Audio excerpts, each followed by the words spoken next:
ሮብ ስጋ ይበላል።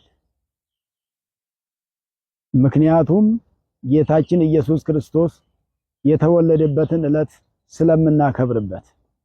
በኢትዮጵያ ኦርቶዶክስ ተዋሕዶ ቤተክርስቲያናችን ደንብና ሥርዓት መሰረት የጌታ ኢየሱስ ክርስቶስ ልደቱና ጥምቀቱ ሮብና አርብ ላይ በሚውሉበት ጊዜ በዋዜማው ለሮብ ማክሰኞ ጾም ስለሚሆን ገሃድም ስለሚሆን ለአርብ ደግሞ ሐሙስ እንደዛው ጾም ስለሚሆን አርብና ሮብ ስጋ ይበላባቸዋል።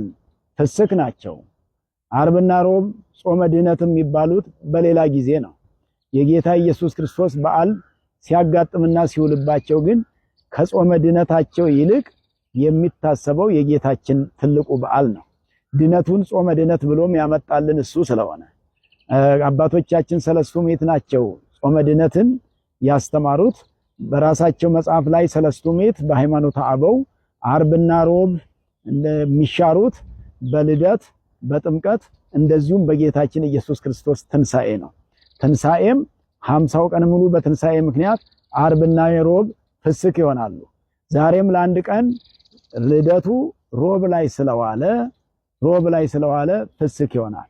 ጥምቀትም ሮብና አርብ ላይ በሚሆን እንደዚሁ ፍስክ ይሆናልና ስለዚህ ክርስቲያኖች ምናልባት ይበላል አይበላም በዚህ ቀን ብላችሁ የምታስቡት ሁሉ በዚህ ቀን ይበላል፣ በጌታችን ልደት ምክንያት ማለት ነው። በሌላ ጊዜ ግን አይበላም፣ ይጾማል ከዓመት እስከ ጾም ከበዓለ ሃምሳና ከልደትና ከጥምቀት በስተቀር።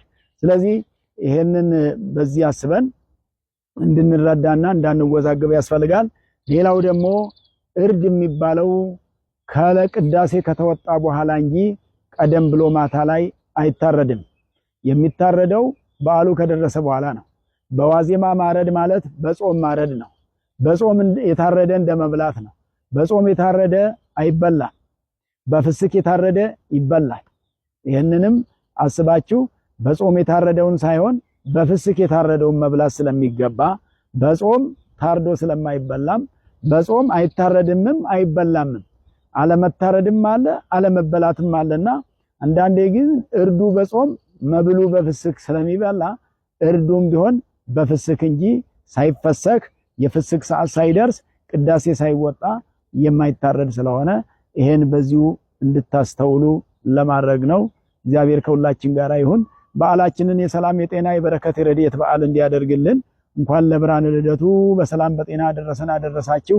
እግዚአብሔር አምላካችን በኦርቶዶክሳዊ እምነታችሁ እንዲያጸናችሁ ሀገራችን ኢትዮጵያን ጽኑ ሰላም እንዲያደርግልን በልዩ ልዩ ደዌ የታመሙ ወገኖቻችንን ሁሉ እንዲፈውስልን በየሆስፒታሉ በየጸበሉ ቦታ የሚሰቃዩ የሚቸገሩ ወገኖቻችንን ሁሉ እግዚአብሔር በቸርነቱ በምሕረቱ ይጎብኝልን።